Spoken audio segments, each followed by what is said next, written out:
welcome to DA Wrestling. Right, we're back here. Canadian YouTube guy Andrew here. We're prepared to talk about some stuff. Right, more specifically, that War Games we watched on Saturday. Now, I didn't get my review yesterday because, quite frankly, on Sunday I was kind of tired. Felt like I wanted to speak for a little bit. Wanted to rethink it, rewatch a little bit, how have a general another idea of what the heck I just saw. So, this is DA Wrestling. I'm Andrew. We're gonna review this stuff. And before I get started here, make sure you like, share, subscribe down below. Small click for you. Very small click for you.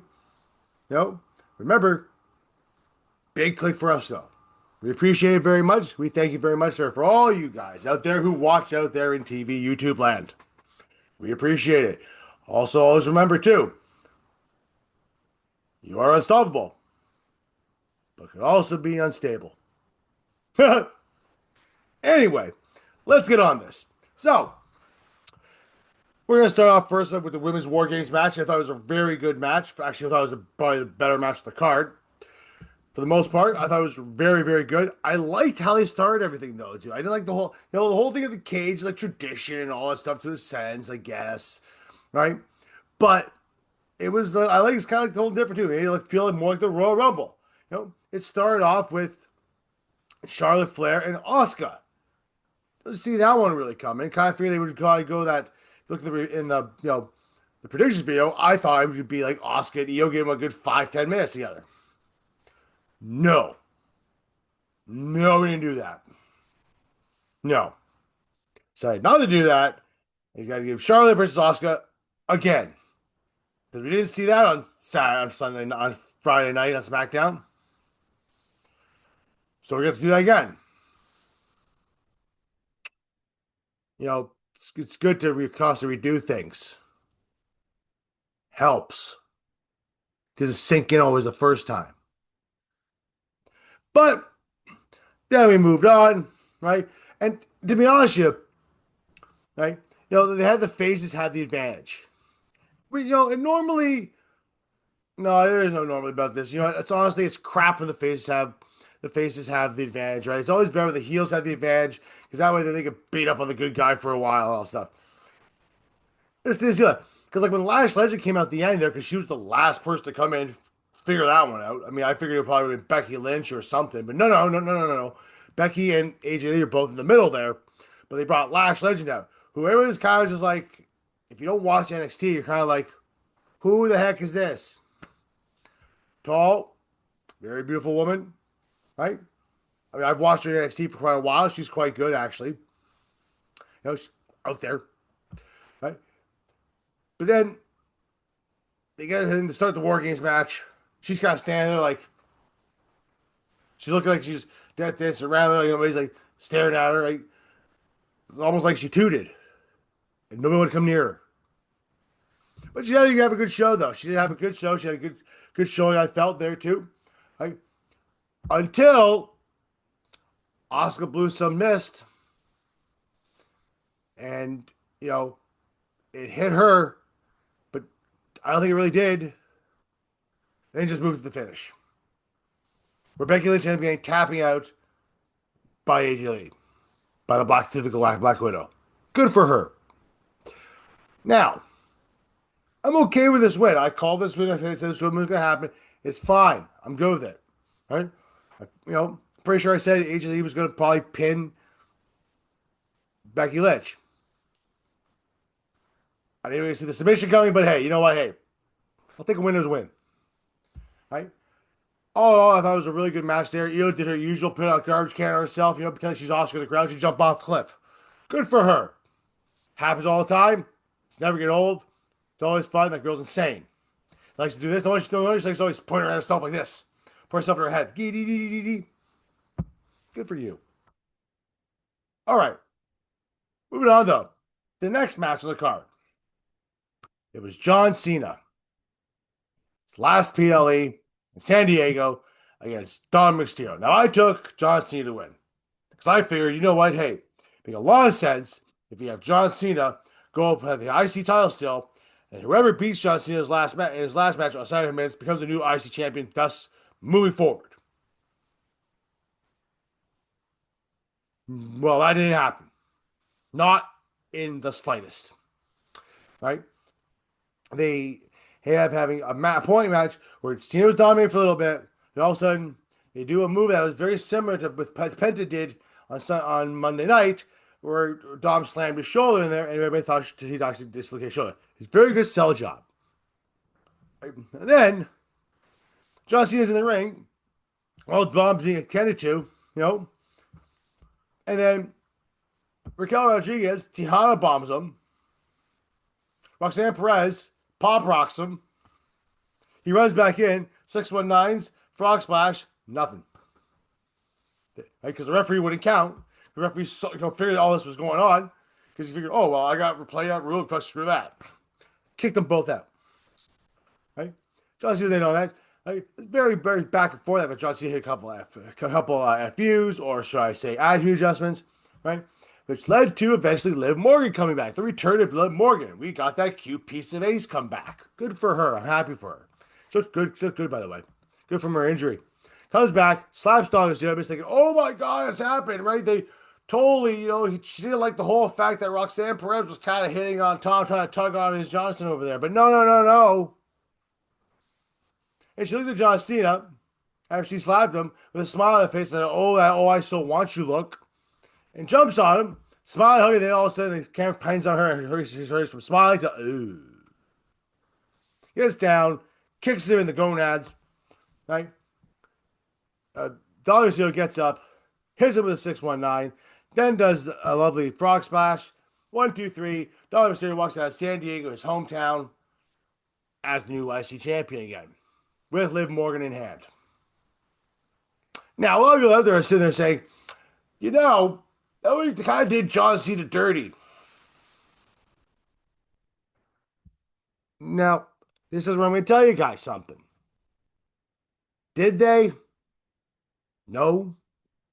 Because John Cena always said he wants to make stars, make bigger people, make Mysterio bigger than what he is. And he did that. Did it make sense for him to have to get beat up by 3 women? Absolutely. Because he would have beat up the men. The other guys at Judgment Day came down, they didn't do squat. They didn't do diddly. They did Jack and poop and Jack left town. Right? So yeah, he got beat up by 3 girls. Shows that he could take it. Some guys take a good beating from a girl. John proved that. Good for him. Right? He made them all look good. He made Liv Morgan look even better. He made Dominic Mysterio even better. He did a great job of it. That was the point of the match, too. So I still think he should have won, kept that title, gave it to the winner on Saturday's main event as the new IC champion. Absolutely. I'm going to stick to those guns. But he did a good job of what it was. Simple as that. So if you guys don't like that, please comment down below. If you guys also don't like the fact that they think John Cena got done dirty, grow up. Move on to now to Nikki Bella versus Stephanie VAQUER. I was around this one. Stephanie VAQUER won, right? Good for her, right? Kind of figured was going to happen. Now, I'm not going to stay on this too long, but I'm going to say a couple things here. One, Nikki Bella is looking much better nowadays. She has aged lovely, gracefully. As you go, when she was younger, I didn't think she was that attractive. I just didn't. I think she's way better now. 100%. Right? But one thing I will say, though, a lot of people saw flack on this online about this, was that they're saying that, well, she didn't take the devil's kiss by Stephanie VAQUER very properly, right? And Stephanie wasn't very happy about it. What do you know she was happy about? Maybe she wasn't happy about it. Because normally every other woman's on her knees and just slap the thing, whereas Nikki kind of just laid there prone like a dead girl. Well, hey, you know what? She probably didn't sell it. She still sold it well for the most part, right? So she wasn't on her knees. Not every girl has to be on her knees when she's taking something like that. Okay? Girls, keep that in mind. You always have to be on your knees. Not always. Either way, Stephanie VAQUER ends up winning that match. Good for her. I'm happy for her. Right? Move on. Get done with this Nikki Bella stuff. Hopefully it's over. Because I really don't need Nikki Bella to be a world champion at this point. I really don't. I'm sure eventually she'll get a title. like an IC, like the women's IC title, or something, right? Or maybe they'll move her to SmackDown because the women's U.S. title champion.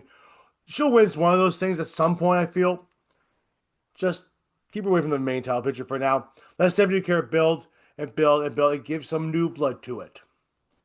You know, we don't need Becky Lynch around there. We don't really need Rhea Ripley there. Let's do something with Alexa Bliss. I think that'd be a lot of fun. All right, let's move on to the main event here, which is the men's War Games match. Now,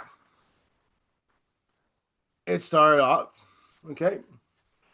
If I'm correct, it started off with, it doesn't really matter. It started off. No, it started off with CM Punk and Drew McIntyre. I'm okay with that. No, CM Punk and Braun Breaker, that's how it started. Sorry, my mistake, everybody. I got confused there for a second. Drew's the second one out, right? So, Braun Breaker and CM Punk. Potentially a potential future championship match from somewhere down the line there, right?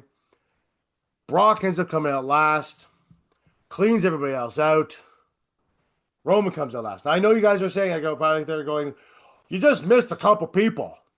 Was it really relevant? No, it's not.